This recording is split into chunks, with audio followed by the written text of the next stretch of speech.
솔직히 고백하겠습니다. 저는 오랫동안 모세의 이야기가 억울하다고 생각했습니다. 40년을 광야에서 걸었는데 가나안 땅이 눈앞에 보이는 바로 그 자리에서 하나님이 모세를 세우셨습니다. 안 된다고 하셨습니다. 목사인 저도 이 말씀 앞에서 오랫동안 고개를 들지 못했습니다. 신학교에서 이 본문을 처음 배웠을 때 저는 손을 들고 교수님께 물었습니다. 교수님, 하나님이 너무 가혹하신 것 아닌가요? 교수님은 잠시 조용히 계시다가 이렇게 말씀하셨습니다. 자네가 나중에 목회를 하다 보면 그 답을 스스로 찾게 될 거야. 그로부터 20년이 지났습니다. 저는 그 답을 찾았습니다. 아니, 정확하게는 하나님이 제게 보여주셨습니다. 오늘 그 답을 여러분과 함께 나누고 싶습니다. 몇 년 전 한 권사님이 제게 전화를 하셨습니다. 목소리가 많이 떨리고 계셨습니다. 목사님, 저 이제 다 내려놓으려고요. 40년을 믿었는데 하나님이 저한테 왜 이러시는지 모르겠어요. 권사님의 이야기를 들었습니다. 40년 전 22살에 예수님을 믿기 시작한 분이었습니다. 남편이 사업에 실패했을 때도 기도했습니다. 아들이 방황했을 때도 무릎을 꿇었습니다. 암 진단을 받았을 때도 흔들리지 않으셨습니다. 정말 믿음의 사람이었습니다. 그런데 이제 62살 막내딸 결혼을 한 달 앞두고 남편이 갑자기 쓰러졌습니다. 뇌경색이었습니다. 목사님, 저는 딱 이것 하나만 바랐거든요. 딸 시집 보내는 것, 그것 하나만요. 40년을 믿으면서 하나님께 그렇게 큰 것을 구한 것도 아니었어요. 근데 왜 하나님은 이 마지막 하나도 안 들어주시는 거예요? 전화를 끊고 저는 한참을 기도했습니다. 그리고 모세가 떠올랐습니다. 느보산 꼭대기에 홀로 서서 가나안을 바라보던 모세, 들어가지 못하는 모세. 그런데 그 모세를 향해 하나님이 하신 일이 무엇이었는지 여러분은 기억하십니까? 여러분도 혹시 그런 자리에 서 계신 적이 있으신가요? 아니면 지금 바로 그 자리에 계신가요? 40년은 아니더라도 오랫동안 걸어왔는데 딱 한 발 앞에서 문이 닫힌 것 같은 그 느낌. 억울하고 의아하고 때로는 하나님이 원망스럽기까지 한 그 마음. 그 감정이 잘못된 것이 아닙니다. 모세도 그 권사님도 우리 모두가 느끼는 솔직한 마음이죠. 그런데 성경은 이 멈춤에 대해 놀라운 진실을 말씀하고 있습니다. 오늘 저는 여러분께 7가지를 나누려 합니다. 왜 하나님은 모세를 가나안 앞에서 멈추게 하셨는지, 그 멈춤 안에 어떤 하나님의 깊고 놀라운 사랑이 숨겨져 있는지, 그리고 지금 여러분의 삶에서 멈춰선 바로 그 자리가 사실은 어떤 자리인지를, 이 7가지를 다 들으시고 나면 여러분은 분명히 달라지실 것입니다. 멈춤을 보는 눈이 달라지고 하나님을 바라보는 마음이 달라지고 지금 서 있는 이 자리에 대한 감사가 새로워질 것입니다. 지금 이 자리에서 멈춰 있다고 느끼시는 분들께 이 말씀이 특별히 닿기를 바랍니다. 지금 이 영상을 보고 계신 여러분 중에 오랫동안 기도한 것이 아직도 이루어지지 않은 분들이 계실 것입니다. 열심히 걷고 또 걸었는데 왜 아직 거기에 있는지 모르겠다는 분들도 계실 것입니다. 열심히 믿었는데 왜 나한테는 이런 일이 생기는지 이해가 안 되는 분들도 계실 것입니다. 몸이 아프거나 가족 문제가 해결되지 않거나 경제적으로 힘드시거나 사람으로 인해 마음이 무너져 있는 분들도 계실 것입니다. 그 모든 분들께 오늘 이 말씀이 닿기를 진심으로 바랍니다. 모세의 멈춤이 실패가 아니었던 것처럼 여러분의 멈춤도 실패가 아닐 수 있습니다. 하나님이 숨기신 진짜 이유가 있습니다. 그것을 오늘 함께 발견해 가겠습니다. 첫 번째부터 7번째까지 하나씩 천천히 함께 걸어가겠습니다. 걸어가다 보면 여러분의 마음 안에 있던 억울함과 의문이 하나씩 풀려가는 것을 느끼시게 될 것입니다. 그리고 마지막에는 지금 서 있는 이 자리에 대한 감사가 솟아오르게 될 것입니다. 그 확신이 있습니다. 지금 함께 시작하겠습니다. 반석을 친 그 순간 모세가 가린 것은 물이 아니라 하나님의 영광이었습니다. 여러분, 민수기 20장을 기억하십니까? 이스라엘 백성들이 또다시 물이 없다고 원망하며 들고 일어났습니다. 모세는 이미 수십 년을 이 백성들의 원망을 받아왔습니다. 이집트를 떠날 때도 홍해 앞에서도 광야에서도 정말 수없이 많은 원망을 들어왔습니다. 그리고 이번에도 똑같았습니다. 왜 우리를 여기까지 끌고 왔느냐? 차라리 이집트가 나았다. 그 말을 들은 모세의 마음이 어떠했을지 여러분은 느껴지십니까? 지쳤습니다. 진이 완전히 빠졌습니다. 더 이상 버티기가 어려웠을 것입니다. 40년을 이 백성들을 위해 모든 것을 바쳐 헌신했는데 돌아오는 것은 또다시 원망과 불평이었습니다. 그 외로움과 허탈함이 얼마나 컸을지 우리는 다 이해하지 못할 것입니다. 하나님은 모세에게 명령하셨습니다. 지팡이를 가져다가 반석에게 명령하여 물을 내라. 그런데 모세는 반석에게 명령하는 대신 반석을 쳤습니다. 한 번도 아니고 두 번이나. 표면적으로 보면 작은 실수처럼 보일 수 있습니다. 물은 나왔고 백성들은 마셨으니까요. 그런데 하나님은 이 일로 모세에게 엄중하게 말씀하셨습니다. 너희가 나를 믿지 아니하고 이스라엘 자손의 목전에서 내 거룩함을 나타내지 아니한 고로 너희는 이 회중을 내가 그들에게 준 땅으로 인도하여 드리지 못하리라. 민수기 20장 12절. 이 말씀 앞에 잠시 머물러 보시겠습니까? 내 거룩함을 나타내지 아니한 고로. 하나님이 보신 것은 단순히 명령을 어겼다는 것이 아니었습니다. 하나님이 보신 것은 그 순간 하나님의 영광이 가려졌다는 것이었습니다. 당시 반석은 단순한 돌이 아니었습니다. 성경 신학자들은 이 반석이 예수 그리스도의 예표라고 말합니다. 고린도전서 10장 4절에서 사도 바울은 이렇게 기록합니다. 다 같은 신령한 음료를 마셨으니 이는 그들을 따르는 신령한 반석으로부터 마셨음에 그 반석은 곧 그리스도시라. 반석은 예수 그리스도의 그림자였습니다. 그 반석은 이미 전에 한 번 쳐진 적이 있습니다. 출애굽기 17장. 그것은 십자가에 단 한 번 달리신 예수님을 상징하는 장면이었습니다. 그런데 모세가 두 번 쳤습니다. 예수님이 두 번 죽으신 것처럼 그 거룩한 그림자 속에서 하나님의 구원 계획이 흐트러진 것입니다. 하나님이 오랫동안 준비하신 거룩한 그림이 그 순간 흐릿해졌습니다. 그리고 더 깊이 들어가면 모세는 그 순간 분노했습니다. 반역한 자들아, 들으라. 우리가 너희를 위하여 이 반석에서 물을 내랴. 민수기 20장 10절. 우리가. 모세는 하나님 대신 자신과 아론을 앞세웠습니다. 이스라엘 백성의 눈앞에서 이 기적이 하나님의 것인지 모세의 것인지가 흐릿해지는 순간이었습니다. 백성들의 눈에 기적을 행한 사람이 하나님이 아니라 모세처럼 보일 수 있는 순간이었습니다. 하나님은 바로 그것을 보고 계셨습니다. 여러분, 이 장면이 우리 삶과 얼마나 닮았습니까? 우리도 오랫동안 믿음의 길을 걸어오다가 어느 순간 지쳐서 하나님보다 내 방법을, 내 능력을, 내 이름을 앞세운 적이 있지 않으신가요? 기도 대신 내 판단으로, 말씀 대신 내 경험으로, 하나님의 뜻보다 내 계획이 앞서던 그 순간, 그 순간이 꼭 큰 죄처럼 보이지 않더라도 하나님의 영광이 잠시 가려지는 순간이 있습니다. 우리 모두에게 그런 순간이 있죠.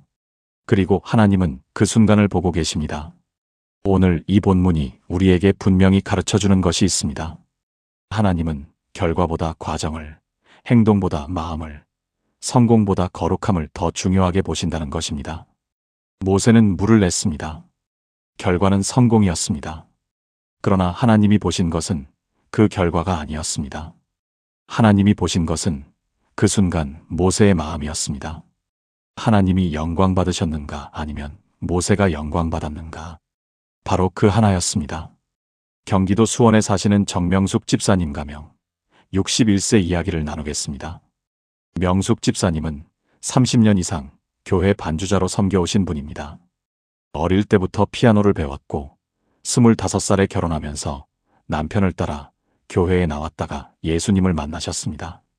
그때부터 30년이 넘도록 주일이면 빠짐없이 교회 피아노 앞에 앉으셨습니다. 새벽 예배에도 수요 예배에도 금요 기도회에도 항상 그 자리에 계셨습니다. 몸이 아파도 나오셨고 여행 계획도 교회 일정에 맞춰 조정하셨습니다. 교인들은 집사님의 반주를 당연하게 여겼고 집사님도 그것이 자신의 자리라고 생각하셨습니다. 아니, 어느 순간부터는 그것이 자신을 증명하는 자리가 되어 있었는지도 모릅니다. 그런데 2년 전 손목 건염 진단을 받으셨습니다. 처음엔 대수롭지 않게 생각하셨습니다. 잠깐 쉬면 낫겠지. 그런데 낫지 않았습니다. 오히려 점점 더 아파졌습니다. 결국 정형외과 전문의를 찾았고 의사가 말했습니다. 앞으로 피아노를 계속 치시기는 힘드실 겁니다. 명숙 집사님은 그 말을 듣고 집에 돌아와 한참을 우셨다고 합니다. 그리고 며칠 후 저를 찾아오셨습니다. 얼굴이 많이 어두워져 있으셨습니다. 목사님, 저는 하나님께 드릴 게 이것밖에 없었어요. 노래도 잘 못하고 설교도 못하고 가르치지도 못하는데 피아노 하나로 평생 하나님을 섬겼거든요. 근데 왜 이것마저 가져가시는지 모르겠어요. 그날 저는 집사님과 함께 이 민수기 20장 본문을 읽었습니다. 그리고 조심스럽게 여쭤봤습니다. 집사님, 30년 동안 피아노 치시면서 하나님께 드린다는 마음이 처음부터 끝까지 늘 그대로였나요? 아니면 어느 순간부터 내가 이 교회 반주자라는 마음이 조금씩 섞이셨나요? 집사님이 오래 침묵하셨습니다. 창문 밖을 바라보시다가 천천히 말씀하셨습니다. 솔직히 말씀드리면 몇 년 전부터 젊은 집사님들이 반주를 잘 친다는 말이 들릴 때마다 마음이 불편했어요. 내가 없어지면 어쩌나, 내 자리가 없어지면 어쩌나 하는 마음이 분명히 있었던 것 같아요.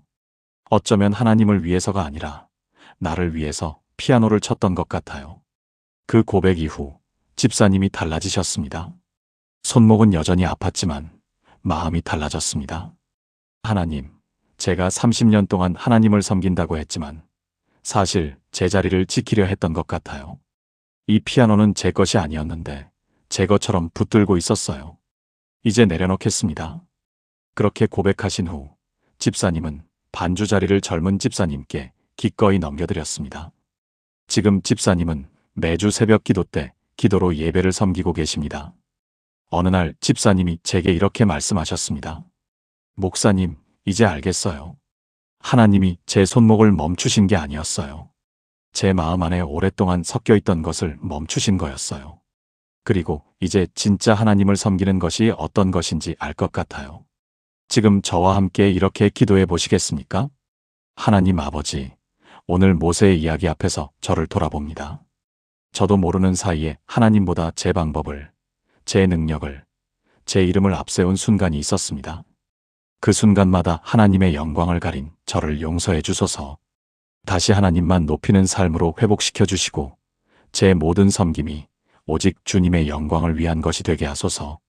지금 멈춰선 이 자리에서 다시 하나님만 바라보게 하소서. 예수님의 이름으로 기도합니다. 아멘. 하나님은 모세를 벌하신 것이 아닙니다.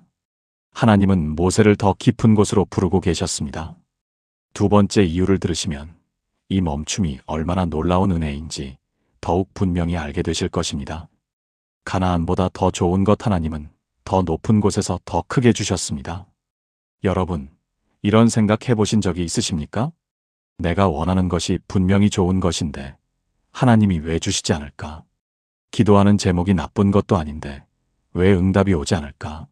분명히 하나님의 뜻에 맞는 것 같은데 왜 문이 닫혀 있는 걸까? 그 답답함이 이해됩니다. 정말로 이해됩니다. 모세가 원한 것은 가나안이었습니다. 그것은 하나님이 친히 약속하신 땅이었습니다. 나쁜 것이 아니었습니다. 오히려 하나님의 약속을 믿고 소망하는 거룩한 바람이었습니다. 모세의 평생 사역의 목표가 바로 그것이었습니다. 이집트에서 나와 광야를 건너 가나안으로. 그 여정을 위해 모세는 자신의 모든 것을 쏟아부었습니다. 그런데 하나님은 안 된다고 하셨습니다. 왜일까요? 정말로 왜일까요? 신명기 34장 1절부터 4절을 보십시오. 모세가 모압 평지에서 느보산에 올라 여리고 맞은편 비스가 산 꼭대기에 이름에 여호와께서 그에게 길르앗 온 땅을 단까지 보이시고 온 납달리와 에브라임과 므낫세의 땅과 서해까지의 유다 온 땅과 네겝과 종려나무의 성읍 여리고 골짜기 평지를 소알까지 보이시고 여호와께서 그에게 이르시되 너희는 내가 아브라함과 이삭과 야곱에게 맹세하여 그의 자손에게 주리라 한 땅이라 내가 내 눈으로 보게 하였거니와 너는 그리로 건너가지 못하리라 하시매. 이 장면을 천천히 그려보십시오. 모세는 느보산 꼭대기에 서 있습니다. 그리고 하나님이 직접 친히 가나안 전체를 모세에게 펼쳐 보여주십니다. 길르앗에서 단까지, 납달리에서 에브라임과 므낫세까지, 유다에서 서해까지, 네겝에서 여리고 골짜기까지 가나안 땅 전체를 하나님이 모세의 눈에 선명하게 펼쳐주셨습니다. 하나님은 왜 이렇게 하셨을까요? 그냥 가지 못한다고만 하시면 되었는데 왜 굳이 느보산 꼭대기까지 올라가게 하시고 직접 가나안 전체를 보여주셨을까요? 이것이 바로 하나님의 마음입니다. 하나님은 모세에게서 가나안을 빼앗으신 것이 아닙니다. 하나님은 모세에게 가나안을 다르게 더 높은 방식으로 주셨습니다. 가나안에 발을 딛는 것과 하나님과 단둘이 느보산 꼭대기에 올라 가나안 전체를 바라보는 것. 어느 것이 더 특별한 은혜입니까? 발을 딛는 것은 이스라엘 백성 수백만 명이 했습니다. 여호수아도 했고 갈렙도 했고 그 이후 수많은 사람들이 가나안 땅을 걸었습니다. 그러나 하나님이 직접 데려가셔서 하나님과 단둘이 가나안 전체를 눈으로 바라보는 특권은 모세 단 한 사람에게만 주어진 것이었습니다. 오직 모세만 하나님의 손 안에서 가나안 전체를 바라보았습니다. 그뿐만이 아닙니다. 신명기 34장 6절을 보면 하나님이 직접 모세를 장사 지내셨습니다. 하나님이 모세의 마지막을 직접 품어주셨습니다. 이것이 가나안에 들어가지 못한 사람에게 하나님이 하신 일입니다. 더 낮은 자리가 아니라 더 특별한 자리에 모세를 두셨습니다. 여러분의 삶에서 닫힌 문이 있으십니까? 분명히 좋은 것인데, 분명히 기도했는데, 분명히 간절했는데 문이 닫힌 것 같은 그 자리가 오늘 이 본문이 말씀합니다. 하나님이 그 문을 닫으셨다면 그것은 빼앗으신 것이 아닐 수 있습니다. 더 높은 곳에서 더 넓게 하나님과 함께 바라보게 하시려는 하나님의 계획일 수 있습니다. 우리 눈에 닫힌 문처럼 보이는 그것이 하나님의 눈에는 더 큰 은혜로 가는 통로일 수 있습니다. 그 계획은 우리 눈에 당장 보이지 않습니다. 모세도 그 자리에서 이유를 다 알지 못했을 것입니다. 그러나 하나님은 아셨습니다. 가나안에 발을 딛는 것보다 더 깊고 풍성한 것이 모세를 기다리고 있다는 것을. 그리고 그 놀라운 은혜를 모세에게 주셨습니다. 지금 여러분의 닫힌 문 뒤에도 하나님이 준비하신 더 좋은 것이 있을 것입니다. 부산에 사시는 김정수 장로님 가명 68세 이야기를 나누겠습니다. 장로님은 35년을 한 회사에서 일하셨습니다. 생산직으로 입사해서 성실함 하나로 중간 관리자까지 오르신 분입니다. 60세에 은퇴하실 때 장로님의 꿈은 딱 하나였습니다. 퇴직금과 그동안 모은 돈으로 작은 식당을 하나 열고 남은 인생을 가족과 함께 소박하게 사는 것. 나쁜 꿈이 아니었습니다. 오히려 정직하고 아름다운 소망이었습니다. 은퇴 후에도 열심히 살겠다는 의지의 표현이기도 했습니다. 기도했습니다. 3년을 기도했습니다. 좋은 자리를 알아봤습니다. 드디어 괜찮은 상가를 찾았습니다. 위치도 좋고 임대료도 적당했습니다. 계약을 거의 마무리했습니다. 서류도 다 준비했습니다. 마음도 설레었습니다. 그런데 계약 이틀 전 건물주가 갑자기 임대 철회를 통보해 왔습니다. 법적으로 문제가 없는 상황이었습니다. 어떻게 할 방법이 없었습니다. 장로님은 저를 찾아오셨습니다. 얼굴이 많이 어두워져 계셨습니다. 목사님, 이게 말이 됩니까? 3년을 기도했는데 제가 잘못 기도한 겁니까? 하나님이 이러시면 저는 어떻게 해야 합니까? 저는 장로님께 모세의 이야기를 나눴습니다. 그리고 함께 기다려보자고 했습니다. 장로님, 하나님이 닫으신 문이라면 반드시 이유가 있습니다. 조금만 더 기다려보시죠. 6개월이 지났습니다. 그 자리에 들어갔더라면 정말 큰일 날 뻔했습니다. 그 건물이 있던 블록 전체가 도시 재개발 구역으로 묶였습니다. 임차인들은 보상도 제대로 받지 못하고 모두 쫓겨나야 했습니다. 3년치 준비와 퇴직금을 모두 날릴 뻔한 상황이었습니다. 장로님이 전화를 하셨습니다. 목사님, 하나님이 저를 살리셨어요. 그런데 그것보다 더 놀라운 일이 있었습니다. 기다리는 그 6개월 동안 장로님의 큰아들이 캐나다에서 좋은 직장을 잡았습니다. 아들이 아버지께 전화를 했습니다. 아버지, 저랑 같이 오세요. 여기서 같이 살아요. 장로님은 지금 캐나다 밴쿠버에서 아들 가족과 함께 사십니다.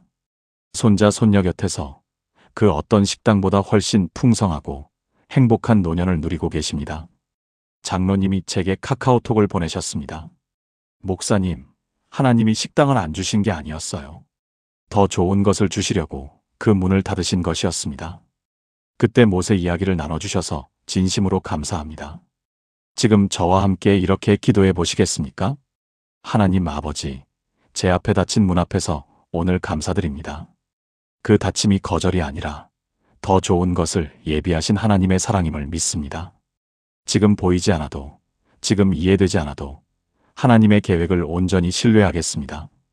더 높은 곳에서 더 넓게 하나님과 함께 바라보는 그 자리로 저를 인도하여 주소서. 예수님의 이름으로 기도합니다. 아멘. 닫힌 문 앞에서 낙심하지 마십시오. 하나님은 지금 여러분을 위해 더 높은 느보산을 준비하고 계십니다. 지금 이 순간 여러분이 서 있는 자리가 사실은 하나님이 더 넓은 곳을 보여주시려는 느보산일 수 있습니다. 그러니 지금 문이 닫혔다고 주저앉지 마십시오. 멈춤은 실패가 아닙니다. 하나님이 직접 쓰신 모세의 최종 평가. 우리가 사는 세상은 끝까지 가야 성공이라고 말합니다. 완주해야 의미가 있다고 합니다. 결승선을 직접 밟아야 진짜라고 합니다. 더 높이, 더 빨리, 더 멀리 가야 이긴 것이라고 합니다.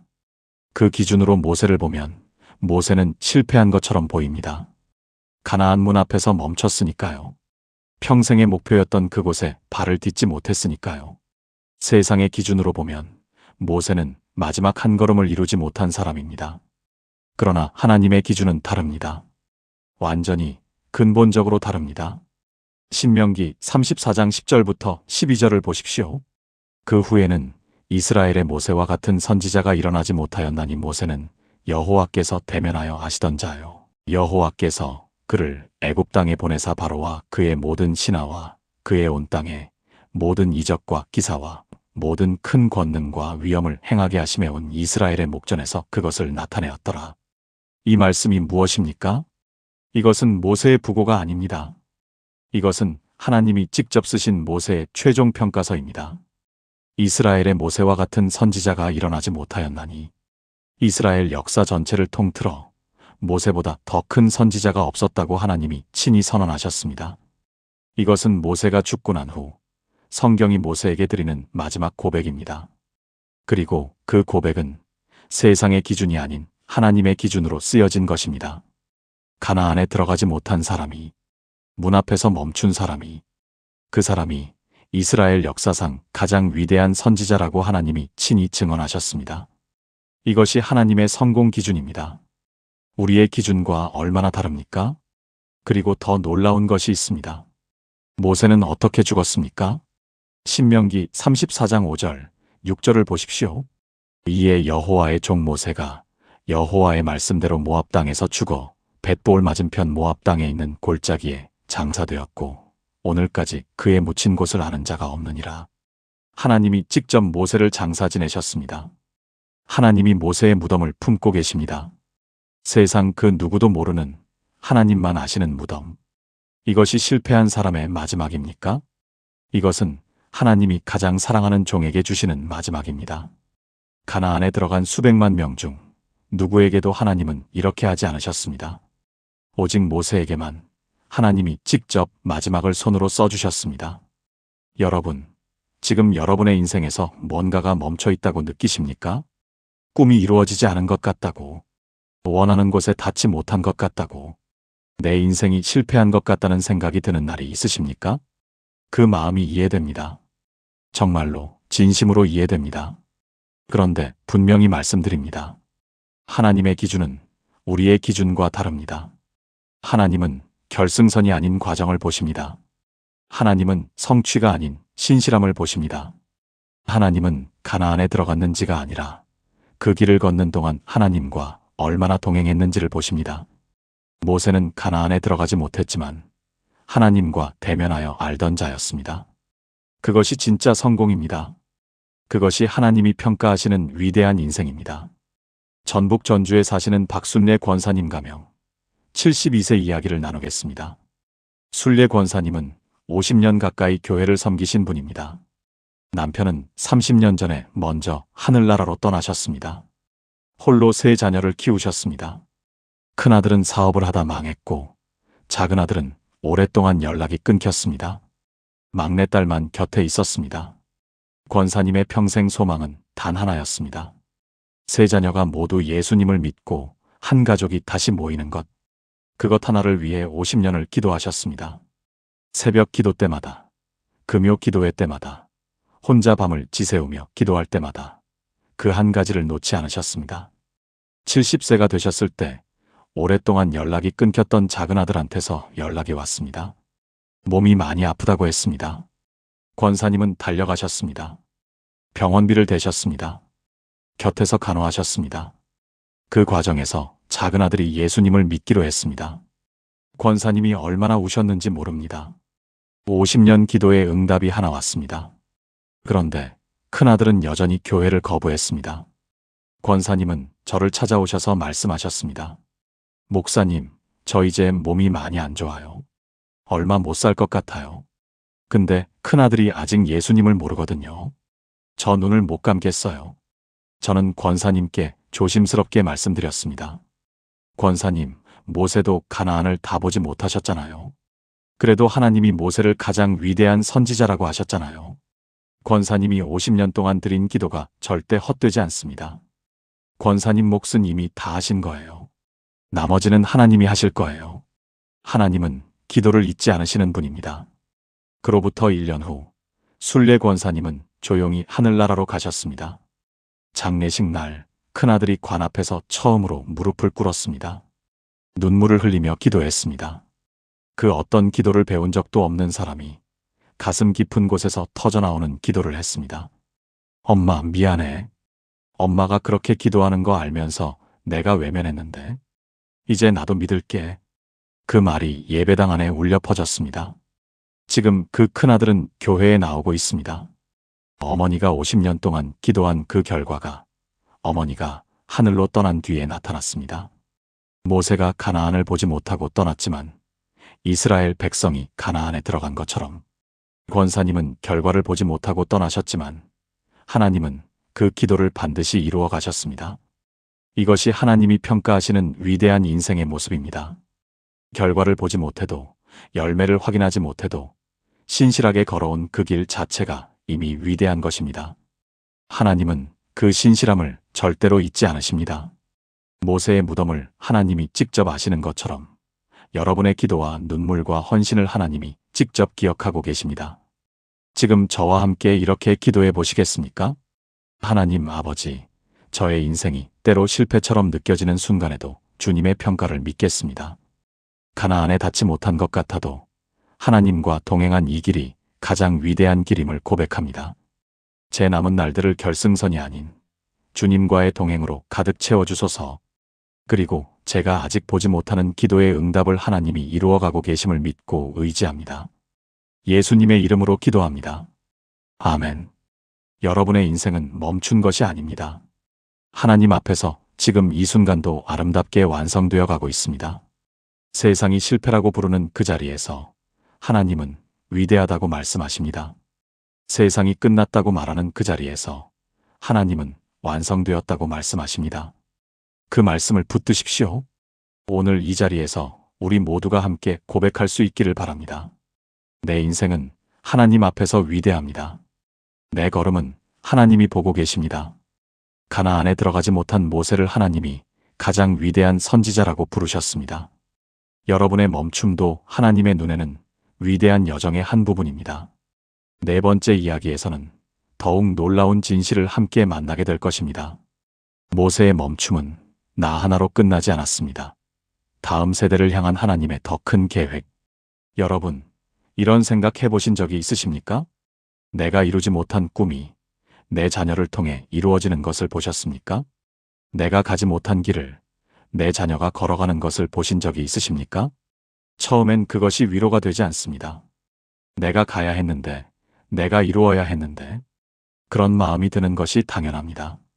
그런데 오늘 이 네 번째 이야기를 들으시면 그 생각이 바뀌게 되실 것입니다. 모세가 가나안 앞에서 멈춰야 했던 이유 중 하나는 바로 여호수아를 세우기 위함이었습니다. 신명기 31장 7절과 8절을 보십시오. 모세가 여호수아를 불러온 이스라엘 목전에서 그에게 이르되 너는 강하고 담대하라. 너는 이 백성을 데리고 여호와께서 그들에게 주리라고 그들의 조상들에게 맹세하신 땅으로 들어가서 그들로 그 땅을 차지하게 하라. 여호와 그가 내 앞에서 가시며 너와 함께 하사 너를 떠나지 아니하시며 버리지 아니하시리니 너는 두려워하지 말라. 놀라지 말라. 이것이 모세의 마지막 부탁이었습니다. 자신이 가지 못하는 그 길을 여호수아가 가도록 세우고 격려하는 것. 자신의 사역을 마무리하는 가장 아름다운 방법이었습니다. 하나님은 왜 여호수아를 필요로 하셨을까요? 모세가 가나안에 들어갔다면 어떻게 되었을까요? 생각해 보십시오. 모세의 권위와 카리스마로 가나안에 들어갔다면 백성들은 여호수아가 아니라 모세만을 따르려 했을 것입니다. 이스라엘 역사의 다음 페이지를 쓸 새로운 리더가 설 자리가 없었을지도 모릅니다. 모세의 멈춤은 단지 모세 한 사람의 이야기가 아니었습니다. 하나님의 더 큰 계획 안에서 다음 세대를 위한 자리를 열어주는 일이었습니다. 이것이 바로 하나님이 일하시는 방법입니다. 한 사람이 멈추는 것이 전체 이야기의 끝이 아닙니다. 한 사람의 멈춤이 다음 사람의 시작이 됩니다. 한 사람의 멈춤 안에 하나님의 더 큰 계획이 숨겨져 있습니다. 여러분의 멈춤도 마찬가지일 수 있습니다. 지금 여러분이 멈춘 그 자리가 사실은 다음 세대를 위해 열린 문일 수 있습니다. 여러분이 내려놓는 그 자리에서 하나님이 누군가를 세우고 계실 수 있습니다. 그뿐만이 아닙니다. 모세의 멈춤은 이스라엘 역사 안에서 아주 특별한 유산을 남겼습니다. 모세가 가나안에 들어갔다면 그것은 그냥 하나의 사건이었을 것입니다. 그러나 모세가 가나안 앞에서 멈춘 것은 수천 년이 지난 오늘까지도 우리가 묵상하고 도전받는 이야기가 되었습니다. 여러분이 지금 이 영상을 보고 계신 것이 그 증거입니다. 모세의 멈춤이 없었다면 오늘 이 말씀도 없었을 것입니다. 하나님은 모세의 멈춤을 통해 수천 년을 이어지는 유산을 만드셨습니다. 인천에 사시는 최은주 집사님 가명 58세 이야기를 나누겠습니다. 은주 집사님은 20년 넘게 교회 주일학교 교사로 섬기신 분입니다. 어린아이들을 가르치는 것을 너무나 사랑하셨습니다. 퇴직 후에도 아플 때도 주일 아침이면 가장 먼저 교회에 나오셔서 아이들을 맞이하셨습니다. 집사님의 소망은 하나였습니다. 60세까지 주일학교 교사로 섬기는 것. 그런데 2년 전 무릎 관절이 너무 나빠져서 더 이상 어린아이들과 함께 움직이기가 어렵게 되었습니다. 58세에 주일학교 사역을 내려놓아야 했습니다. 원했던 60세보다 2년이나 일찍. 집사님은 많이 속상해 하셨습니다. 목사님, 2년만 더 하면 됐는데. 딱 2년만 더요. 저는 집사님께 말씀드렸습니다. 집사님, 20년 동안 집사님 손을 거쳐간 아이들이 몇 명이나 됩니까? 집사님이 잠시 생각하시더니 말씀하셨습니다. 글쎄요. 한 200명은 되지 않을까요? 그 200명이 지금 어디에 있습니까? 집사님이 천천히 말씀하셨습니다. 교회에 계속 다니는 아이들도 있고 청년이 되어서 리더로 섬기는 친구들도 있고 목사님, 지난주에 가르쳤던 김수연이가 이번에 청년부 회장이 됐다는 이야기 들으셨어요? 바로 그 순간 집사님의 눈이 달라지셨습니다. 목사님, 제가 20년 동안 심은 씨앗들이 지금 열매를 맺고 있는 거네요. 집사님은 조용히 눈물을 닦으셨습니다. 그리고 집사님은 달라진 방법으로 계속 섬기고 계십니다. 지금은 주일학교 교사들을 위해 기도하는 일을 맡으셨습니다. 매주 새벽에 교사들의 이름을 하나씩 불러가며 기도하십니다. 어떤 교사가 말했습니다. 집사님이 기도해 주시는 거 알고 나서 제가 아이들을 가르칠 때 힘이 달라졌어요. 집사님이 멈춘 그 자리에서 오히려 더 깊은 사역이 시작된 것입니다. 집사님이 어느 날 제게 이렇게 말씀하셨습니다. 목사님, 이제 알겠어요. 내가 가르치는 것도 하나님이 쓰셨지만 내가 기도하는 것도 하나님이 쓰시는 거예요. 모세가 가나안에 들어가지 못한 것이 끝이 아니었던 것처럼 제 교단 사역이 끝난 것도 끝이 아니었어요. 여러분, 이것이 바로 하나님이 일하시는 방식입니다. 하나님은 한 사람의 멈춤을 헛되이 하지 않으십니다. 여러분의 멈춤 안에도 하나님이 준비하신 다음 챕터가 있습니다. 지금 당장 보이지 않아도 괜찮습니다. 시간이 지나면서 하나님이 보여주실 것입니다. 여러분에게도 하나님이 반드시 보여주실 것입니다. 하나님은 한 사람의 기도와 헌신과 눈물을 다음 세대에 이어주시는 분입니다. 우리가 보지 못하는 것도, 우리가 이루지 못한 것도 하나님의 손 안에서 이어집니다. 모세의 이야기는 수천 년이 지난 오늘도 우리를 일으켜 세웁니다. 여러분의 이야기도 반드시 그렇게 될 것입니다. 하나님이 그 이야기를 지금 이 순간도 쓰고 계십니다. 그리고 여러분 중에 지금 자녀를 위해 기도하고 계신 분들이 계시다면 특별히 이 말씀이 닿기를 바랍니다. 내가 이루지 못한 것을 내 자녀가 이루는 것이 부끄러운 것이 아닙니다. 그것이 바로 하나님이 세대를 이어 일하시는 방법입니다. 모세는 가나안에 들어가지 못했지만 이스라엘 백성이 들어갔습니다. 모세의 기도와 40년의 헌신이 있었기 때문에 여호수아가 그 땅에 발을 디딜 수 있었습니다. 여러분이 지금 기도하고 계신 그 한 알의 밀알이 다음 세대에 풍성한 열매가 될 것입니다. 지금 저와 함께 이렇게 기도해 보시겠습니까? 하나님 아버지, 저의 멈춤이 단지 저 하나의 이야기가 아님을 믿습니다. 저를 통해 하나님이 다음 세대를 세우고 계심을 신뢰합니다. 제가 내려놓는 그 자리에서 하나님이 일하심을 바라보게 하소서. 제 삶을 통해 이어지는 하나님의 이야기를 믿음으로 바라보게 하소서. 예수님의 이름으로 기도합니다. 아멘. 하나님의 이야기는 멈추지 않습니다.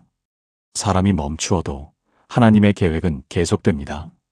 5번째 이야기에서는 모세가 멈추는 그 순간 하나님이 하신 놀라운 말씀을 함께 나누겠습니다. 족하다 하나님이 멈춤 앞에서 하신 단 한마디. 여러분, 하나님이 멈춤 앞에서 하신 말씀을 들어보신 적이 있으십니까? 신명기 3장 26절을 보십시오. 여호와께서 너희 때문에 내게 진노하사 내 말을 듣지 아니하시고 내게 이르시기를 그만해도 충분하니 이 일로 다시는 내게 말하지 말라. 개역개정에는 족하다라고 번역되어 있습니다. 원어 히브리어로는 라브레카인데 직역하면 너에게 충분하다입니다. 모세는 가나안에 들어가게 해달라고 하나님께 간청했습니다. 신명기 3장 25절에서 모세는 이렇게 말합니다. 구하옵나니 나를 건너가게 하사 요단 저쪽에 있는 아름다운 땅, 아름다운 산과 레바논을 보게 하옵소서. 얼마나 절절한 간청입니까? 40년을 이끌어온 지도자가 마지막으로 하나님 앞에 무릎을 꿇고 간청합니다. 제발 딱 한 번만요. 가나안 땅을 밟게 해주세요. 그런데 하나님이 말씀하셨습니다. 족하다. 이 말씀이 차갑게 느껴지십니까? 그런데 여기서 잠시 멈춰 보시겠습니까? 족하다는 말은 안 된다가 아닙니다. 족하다는 말은 넌 이미 충분히 이루었다는 말입니다. 넌 이미 충분히 받았다는 말입니다. 넌 이미 충분히 가치 있는 삶을 살았다는 말입니다. 하나님이 모세에게 족하다고 하셨을 때 하나님이 말씀하신 것은 이것이었습니다. 모세야, 너는 이미 충분하다. 내가 이룬 것을 봐라. 이집트에서 이 백성을 이끌어낸 것, 홍해를 건넌 것, 광야 40년을 함께한 것, 시내산에서 율법을 받은 것, 이것으로 충분하다. 가나안에 들어가지 않아도 너는 이미 충분하다. 여러분, 하나님이 여러분에게도 족하다고 말씀하시는 순간이 있을 수 있습니다. 너는 이미 충분히 가치 있는 삶을 살았다는 것입니다. 너는 이미 충분히 하나님을 섬겼다는 것입니다. 너는 이미 충분히 사랑했고, 기도했고, 헌신했다는 것입니다. 그 멈춤 앞에서 하나님이 하시는 말씀이 넌 아직 부족해가 아니라 넌 이미 충분해일 수 있습니다. 그런데 더 아름다운 것이 있습니다. 모세는 족하다는 하나님의 말씀 앞에서 어떻게 반응했습니까? 모세는 떼쓰지 않았습니다. 더 이상 간청하지 않았습니다. 하나님의 족하다 앞에서 모세는 자신의 원함을 내려놓았습니다. 느보산에 올라가서 하나님이 보여주시는 가나안을 바라보고 조용히 하나님의 품에 안겼습니다. 이것이 진정한 믿음의 성숙입니다. 내 뜻보다 하나님의 뜻을 더 신뢰하는 것. 그 순종 안에 진정한 자유가 있습니다. 대구에 사시는 이정희 권사님 가명 65세 이야기를 나누겠습니다. 정희 권사님은 45년을 한 교회에서 신앙생활을 하신 분입니다. 그런데 권사님에게는 한 가지 오랜 아픔이 있었습니다. 아들이 20년째 집을 나가 있었습니다. 명절에도 연락이 없었습니다. 권사님은 20년을 기도했습니다. 하나님, 제 아들이 예수님 믿게 해주세요. 손자 얼굴 한 번만 보게 해주세요. 그런데 20년이 지나도 아무 변화가 없었습니다. 65세가 되셨을 때 권사님이 저를 찾아오셨습니다. 목사님, 저 이제 이 기도 내려놓으려고요. 20년을 기도했는데 아무 응답이 없어요. 저는 조심스럽게 말씀드렸습니다. 권사님, 하나님이 족하다고 말씀하신다면 어떻게 하시겠어요? 20년 동안 기도하신 것으로 이미 충분하다고 하신다면요? 권사님이 천천히 말씀하셨습니다.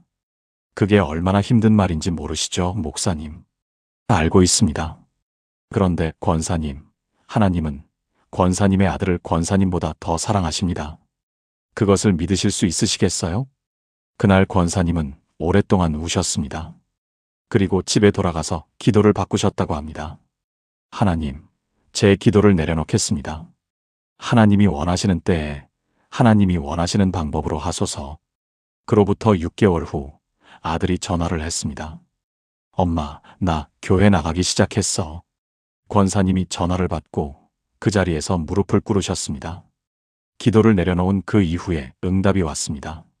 족하다는 말씀 앞에 순종한 그 이후에 하나님이 일하기 시작하셨습니다. 때로 하나님은 우리가 내 방식을 내려놓기를 기다리십니다. 하나님이 안 들으시는 것이 아닙니다. 하나님이 더 좋은 방법으로 응답하시기를 기다리시는 것입니다. 여러분도 혹시 오랫동안 같은 방식으로 기도해 오셨습니까? 제 방법대로 해주세요에서 하나님의 방법대로 해주세요로 그 기도의 자세가 바뀔 때 하나님이 움직이기 시작하십니다.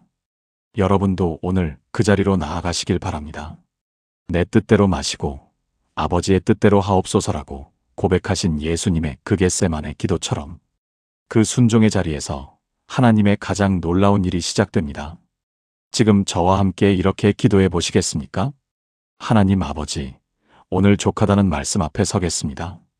제가 내 방식으로 붙들고 있던 것들을 이제 하나님 앞에 내려놓겠습니다. 저는 이미 충분히 주님의 사랑받는 자녀입니다. 제 기도의 방법이 아닌 하나님의 때와 방법을 신뢰하겠습니다. 예수님의 이름으로 기도합니다. 아멘. 족하다는 하나님의 말씀. 그것은 거절이 아니라 사랑입니다. 6번째 이야기에서는 그 멈춤 가운데 하나님이 모세에게 베푸신 마지막 선물을 함께 나누겠습니다. 멈춘 자리에서 빛나다 하나님이 모세에게 허락하신 마지막 기적. 여러분, 신명기 34장 7절을 아십니까? 모세가 죽을 때 나이 120세였으나 그의 눈이 흐리지 아니하였고 기력이 쇠하지 아니하였더라. 120세. 그런데 눈이 흐리지 않았습니다. 기력이 쇠하지 않았습니다. 하나님은 모세에게 가나안 땅은 주지 않으셨지만 가나안을 또렷하게 볼 수 있는 눈을 주셨습니다. 그 땅을 걸을 힘은 주지 않으셨지만 그 땅을 향해 우뚝 설 수 있는 기력을 주셨습니다. 이것이 하나님의 방식입니다. 한쪽에서 닫으시는 것 같지만 다른 쪽에서 오히려 더 강하게 하십니다.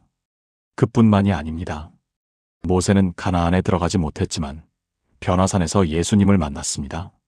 마태복음 17장 3절을 보십시오. 그때의 모세와 엘리야가 예수와 더불어 말씀하시는 것이 그들에게 보이거늘. 모세는 죽고 나서 변화산에서 예수님을 만났습니다. 가나안에 발을 딛지 못했지만 예수님의 영광 가운데 서 있었습니다. 이것이 최종적으로 하나님이 모세에게 허락하신 자리입니다. 서울 마포에 사시는 강선희 권사님 가명 63세 이야기를 나누겠습니다. 선희 권사님은 30년 가까이 병원에서 간호사로 일하신 분입니다. 정년퇴직까지 딱 3년을 남겨두고 갑자기 척추 협착증 진단을 받으셨습니다. 결국 3년을 남기고 조기 퇴직을 해야 했습니다. 딱 3년만 더하면 정년이었는데 그 아쉬움이 컸습니다. 그런데 수술 후 회복하는 과정에서 권사님에게 이상한 일이 일어났습니다.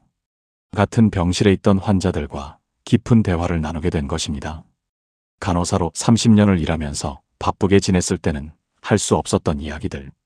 시간을 갖고 환자 곁에 앉아서 그 사람의 두려움을 들어주고 기도해주고 말씀을 나누는 것. 권사님 자신이 환자가 되었을 때 비로소 환자의 마음이 진짜로 이해되었습니다. 퇴원 후 권사님은 병원 자원봉사를 시작하셨습니다.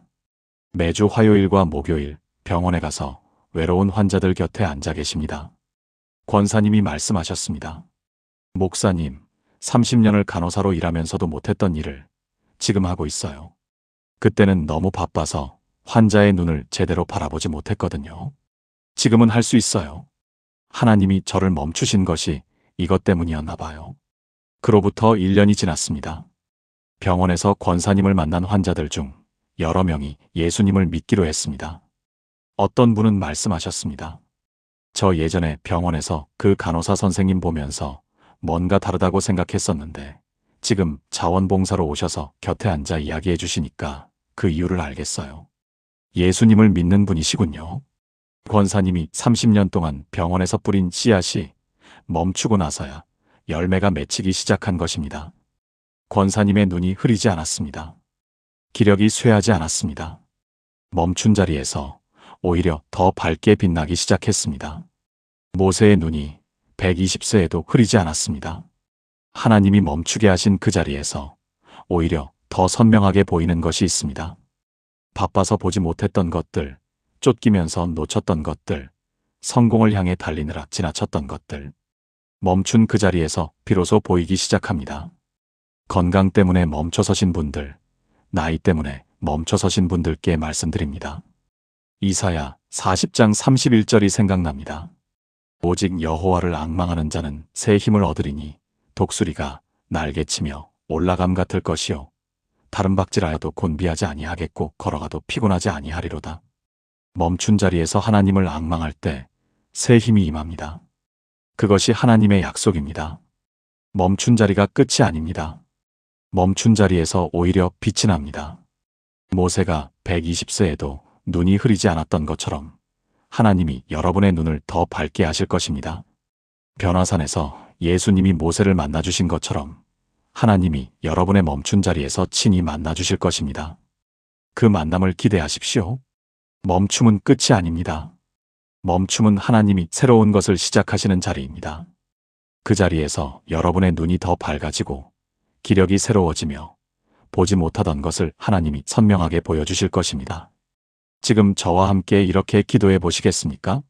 하나님 아버지, 멈춘 자리에서도 하나님이 일하심을 믿습니다. 제 눈을 더 밝게 하시고 제 기력을 더 새롭게 하소서. 이 자리에서 제가 보지 못했던 것을 보게 하시고 하지 못했던 것을 하게 하소서. 궁극적으로 이 땅에서 이루지 못한 것이 하늘에서 완성될 것을 믿으며 오늘도 걸어가겠습니다. 예수님의 이름으로 기도합니다. 아멘. 멈춘 자리에서 빛나십시오. 하나님이 모세에게 가장 빛나는 마지막을 허락하신 것처럼 여러분에게도 그 은혜가 임할 것입니다. 멈춤은 하나님과 가장 가까워지는 자리입니다. 모세가 대면하여 알던 하나님. 여러분, 오늘 마지막 7번째 이야기를 나누겠습니다. 이 7번째가 어쩌면 가장 중요한 이야기일지도 모릅니다. 신명기 34장 10절을 다시 한번 보십시오. 모세는 여호와께서 대면하여 아시던 자요. 대면하여 아시던 자. 히브리어 원문으로는 파님, 엘파님. 직역하면 얼굴과 얼굴을 맞대고입니다. 얼굴을 맞댄다는 것이 무엇입니까? 아주 가까이, 거의 순결이 닿을 정도로 가까운 거리에서 서로를 바라본다는 것입니다. 하나님이 모세를 그렇게 아셨습니다. 그리고 모세가 하나님을 그렇게 알았습니다. 이스라엘 역사를 통틀어 하나님과 이렇게 가까웠던 사람이 없었습니다. 아브라함도, 이삭도, 야곱도, 다윗도 위대한 믿음의 사람이었지만 하나님이 직접 대면하여 아신다고 표현하신 사람은 모세뿐이었습니다. 이 친밀함이 어떻게 생겨났을까요? 광야에서 생겨났습니다. 멈추고 기다리는 시간 가운데 생겨났습니다. 성공과 업적이 아니라 하나님과 단둘이 보낸 시간 가운데 생겨났습니다. 모세가 처음부터 하나님과 그렇게 가까웠던 것이 아닙니다. 모세는 광야에서 40년을 홀로 양을 치면서 하나님을 알기 시작했습니다. 그리고 이스라엘을 이끌면서 수없이 많은 위기와 절망의 순간에 하나님을 의지하면서 그 친밀함이 깊어졌습니다. 가나안에 들어가지 못하는 순간에도, 느보산에서 하나님과 단둘이 가나안을 바라보던 그 순간에도, 그 모든 멈추는 자리에서 모세와 하나님의 관계는 더 깊어졌습니다. 여러분, 이것이 바로 멈춤의 가장 큰 선물입니다. 달릴 때는 놓치기 쉬운 것이 있습니다. 바쁠 때는 듣기 어려운 음성이 있습니다. 성공을 향해 질주할 때는 가까이 하기 어려운 분이 계십니다. 그런데 멈추면 들립니다. 멈추면 보입니다. 멈추면 가까워집니다. 하나님은 멈춤을 통해 우리를 당신 가까이로 부르십니다. 더 깊이, 더 친밀하게, 더 얼굴을 맞대는 관계로. 가나안보다 더 좋은 것이 있다면 그것은 바로 하나님과의 이 친밀함입니다. 땅보다 더 좋은 것이 있다면 그것은 하나님을 얼굴과 얼굴을 맞대고 하는 것입니다. 출애굽기 33장 11절을 보십시오. 사람이 자기의 친구와 이야기함 같이 여호와께서는 모세와 대면하여 말씀하시며, 친구처럼, 하나님이 모세와 친구처럼 이야기하셨습니다. 이 표현이 얼마나 특별한 표현인지 아십니까? 이스라엘 백성들은 하나님을 두렵고 떨리는 분으로 알았습니다. 시내산에서 하나님이 나타나실 때 백성들은 도망갔습니다. 우리가 죽을까 하노니 하나님이 우리에게 말씀하시지 말게 하소서. 그런데 모세는 그 하나님과 친구처럼 대화했습니다. 이 친밀함은 어느 날 갑자기 생긴 것이 아닙니다. 함께 보낸 수많은 시간 가운데, 함께 통과한 수많은 어려움 가운데 쌓여온 것입니다. 여러분, 오늘 이 자리에서 제가 여러분께 드리고 싶은 가장 중요한 말씀이 바로 이것입니다. 하나님이 여러분의 삶에서 멈추게 하시는 이유 중 가장 깊은 이유는 여러분을 당신 가까이 부르기 위함일 수 있습니다. 가나안보다 더 귀한 것, 성공보다 더 귀한 것, 우리가 원하는 모든 것보다 더 귀한 것, 바로 하나님과의 친밀함입니다. 대면하여 아는 그 관계입니다. 친구처럼 대화하는 그 관계입니다. 지금 멈춰 계신가요? 지금 기다리고 계신가요? 지금 원하는 것이 이루어지지 않아서 답답하신가요? 그 자리가 바로 하나님이 여러분과 얼굴을 맞대고 싶으신 자리일 수 있습니다. 그 자리에서 멀리 가려 하지 마십시오. 그 자리에서 하나님을 만나십시오. 그 자리에서 하나님의 음성을 들으십시오. 경남 창원에 사시는 박미숙 집사님 가명 56세 이야기를 나누겠습니다. 미숙 집사님은 2년 전에 유방암 수술을 받으셨습니다. 항암 치료를 받는 동안 머리카락이 다 빠지고 몸이 너무 힘들어서 교회도 나오지 못하셨습니다. 그 전까지 집사님은 정말 바쁘게 사셨습니다. 파트타임 일도 하시고 남편 뒷바라지도 하시고 아이들 뒷바라지도 하시면서 교회 봉사도 하셨습니다. 새벽 기도 나갈 시간이 없었고 성경 읽을 시간이 없었고 하나님과 조용히 앉아 있을 시간이 없었습니다. 바빠서, 항상 바빠서. 그런데 항암 치료를 받으면서 집에 누워있게 되었을 때 처음으로 시간이 생겼습니다. 할 수 있는 것이 아무것도 없었습니다. 일도 못하고 봉사도 못하고 심지어 교회도 못 나갔습니다. 집사님은 처음에는 그 시간이 너무 힘들었다고 합니다. 목사님, 제가 아무것도 못하니까 너무 불안했어요. 쓸모없는 사람이 된 것 같았어요. 그런데 그 힘든 시간이 3개월, 6개월이 지나면서 집사님에게 이상한 일이 일어났습니다. 매일 성경을 읽게 된 것입니다. 할 수 있는 것이 그것밖에 없었으니까요. 매일 기도하게 된 것입니다. 아무것도 없으니까 오직 하나님께 매달리는 것밖에 없었으니까요. 집사님이 저를 찾아오셨을 때 얼굴이 많이 달라져 있었습니다. 머리카락은 아직 자라고 있었지만 눈빛이 달랐습니다. 목사님, 이상하게도 아프면서 처음으로 하나님을 만난 것 같아요. 20년을 믿었는데 처음으로 하나님이 제 친구처럼 느껴졌어요. 매일 성경 읽으면서 하나님이 저한테 말씀하시는 것 같았어요. 처음 있는 일이에요. 집사님의 눈에 눈물이 고였습니다. 목사님, 암이 생기지 않았다면 이런 하나님을 몰랐을 것 같아요. 30년 전에 예수님 믿기 시작했는데 진짜 하나님을 만난 건 이번이 처음인 것 같아요. 그 생각을 하면 눈물이 나요. 그날 저는 집사님과 함께 한참을 울었습니다. 항암 치료의 고통이 하나님과의 만남의 통로가 된 것, 멈춤이 하나님과 가장 가까워지는 자리가 된 것, 세상 그 무엇으로도 살 수 없는 그 친밀함을 집사님은 가장 힘든 시간에 얻으셨습니다. 멈춤이 하나님과 친해지는 시간이 된 것입니다. 달리는 시간에는 얻지 못했던 것을 멈추는 시간에 얻게 된 것입니다. 대면하여 아는 하나님, 친구처럼 대화하는 하나님. 그것을 집사님은 항암 치료를 받는 그 힘든 자리에서 처음 경험하셨습니다. 여러분, 오늘 이 7가지 이야기를 모두 들으신 여러분께 분명히 말씀드립니다. 하나님이 여러분을 멈추게 하실 때 그것은 여러분을 당신 가까이 부르시는 것입니다. 더 깊이 당신을 알게 하시려는 것입니다.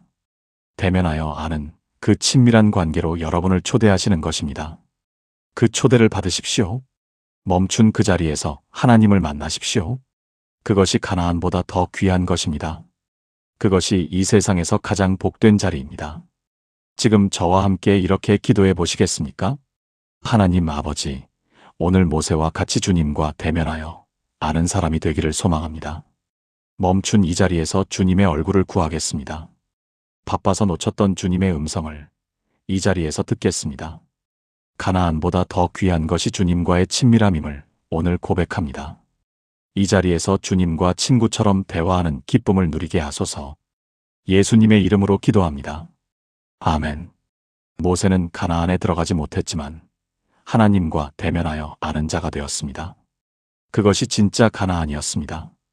그것이 진짜 약속의 땅이었습니다. 여러분의 멈춤도 그 진짜 가나안으로 향하는 길목일 수 있습니다. 오늘 이 자리에서 하나님을 만나십시오. 달릴 때는 놓쳤던 하나님의 음성을 멈춘 이 자리에서 들으십시오. 그것이 여러분 인생의 가장 아름답고 귀한 순간이 될 것입니다. 지금까지 7가지 말씀을 함께 나누었습니다. 이 모든 말씀을 하나의 기도로 하나님께 올려드리겠습니다. 저와 함께 이렇게 기도해 보시겠습니까? 전능하신 하나님 아버지, 오늘 이 시간 모세의 이야기를 통해 우리 삶의 멈춤을 새로운 눈으로 바라보게 하셔서 감사합니다. 하나님보다 내 방법을 앞세웠던 순간들을 용서해 주소서. 하나님의 영광보다 내 영광을 구했던 순간들을 용서해 주소서. 닫힌 문 앞에서 낙심하지 않게 하소서. 그 문이 더 좋은 것을 예비하신 하나님의 사랑임을 믿겠습니다. 제 인생이 세상의 기준으로는 멈춘 것처럼 보여도 하나님의 눈에는 위대한 여정이 계속되고 있음을 고백합니다. 저를 통해 다음 세대를 세우시는 하나님의 계획을 신뢰합니다. 내 방식을 내려놓고 족하다 하시는 하나님의 말씀 앞에 순종하겠습니다. 기도의 자세를 바꾸어 하나님의 때와 방법을 기다리겠습니다. 멈춘 이 자리에서 제 눈을 더 밝게 하시고 기력을 새롭게 하소서. 이 땅에서 이루지 못한 것들이 하늘에서 완성될 것을 바라봅니다. 그리고 무엇보다 이 멈춤의 자리에서 주님과 얼굴을 맞대는 친밀함을 허락하소서. 모세가 주님을 대면하여 알았던 것처럼 저도 그 친밀한 관계로 나아가게 하소서. 주님과 친구처럼 대화하는 기쁨이 이 자리에서 시작되게 하소서. 제 멈춤을 통해 하나님의 더 크고 깊은 이야기가 이어지기를 소망합니다. 이 모든 것이 가능한 것은 오직 살아계신 하나님을 믿기 때문입니다. 예수 그리스도의 이름으로 기도합니다. 아멘. 오늘 함께 모세의 이야기를 통해 7가지를 나누었습니다. 첫째, 모세가 반석을 친 그 순간 하나님이 보신 것은 결과가 아니라 마음이었습니다. 하나님은 성공보다 거룩함을 더 귀하게 여기십니다. 둘째, 하나님은 가나안에 들어가는 것보다 더 높은 방식으로 모세에게 가나안을 주셨습니다. 닫힌 문 뒤에 더 좋은 것이 있을 수 있습니다. 셋째, 가나안에 들어가지 못한 모세를 하나님이 이스라엘 역사상 가장 위대한 선지자라 하셨습니다. 멈춤은 실패가 아닙니다. 넷째, 모세의 멈춤은 여호수아를 세우기 위한 하나님의 더 큰 계획이었습니다. 한 사람의 멈춤이 다음 세대의 시작이 될 수 있습니다. 다섯째, 하나님은 모세에게 족하다고 하셨습니다. 당신은 이미 충분합니다. 하나님의 때와 방법을 신뢰하십시오. 여섯째, 모세는 120세에도 눈이 흐리지 않았습니다. 멈춘 자리에서 오히려 더 밝게 빛나는 것이 있습니다. 일곱째, 모세는 하나님과 대면하여 아는 자가 되었습니다. 멈춤은 하나님과 가장 가까워지는 자리입니다. 오늘 이 7가지 말씀이 여러분의 삶에서 멈춰선 그 자리를 새롭게 보는 눈을 열어드리기를 진심으로 바랍니다. 지금 여러분이 서 있는 그 자리가 실패가 아닐 수 있습니다. 지금 여러분이 멈춰 있는 그 자리가 하나님이 더 깊은 것을 주시려는 자리일 수 있습니다. 지금 여러분이 기다리고 있는 그 자리가 하나님과 가장 가까워지는 자리일 수 있습니다. 포기하지 마십시오. 낙심하지 마십시오. 40년을 걸어온 모세를 하나님이 끝까지 붙드셨듯이 하나님이 여러분의 손을 끝까지 붙들고 계십니다. 그 손을 놓지 마십시오. 그 손이 여러분을 지금도 인도하고 있습니다. 그 손이 여러분의 멈춤 안에서도 일하고 있습니다. 모세가 느보산 꼭대기에서 하나님과 함께 가나안을 바라보았던 것처럼 여러분도 하나님과 함께 서 있는 지금 이 자리가 가장 아름답고 복된 자리임을 오늘 함께 믿으십시오. 모세는 40년을 걸었습니다. 그리고 문 앞에서 멈췄습니다. 그런데 그 멈춤이 실패가 아니라 하나님이 숨기신 가장 깊은 사랑이었습니다. 여러분의 멈춤도 하나님이 숨기신 사랑입니다. 여러분의 기다림도 하나님이 더 좋은 것을 준비하고 계신다는 신호일 수 있습니다. 여러분의 눈물도 하나님이 하나하나 기억하고 계십니다. 오늘 이 말씀이 마음에 닿으신 분들은 아래 댓글에 아멘이라고 남겨주세요. 그리고 지금 멈춰 서 있는 분들을 위해 이 영상을 나눠주십시오. 여러분 곁에 지금 이 말씀이 필요한 분이 계실 것입니다. 하나님의 사랑과 은혜가 여러분의 멈춘 자리 위에 풍성하게 임하기를 축복합니다. 여러분을 사랑합니다. 아멘.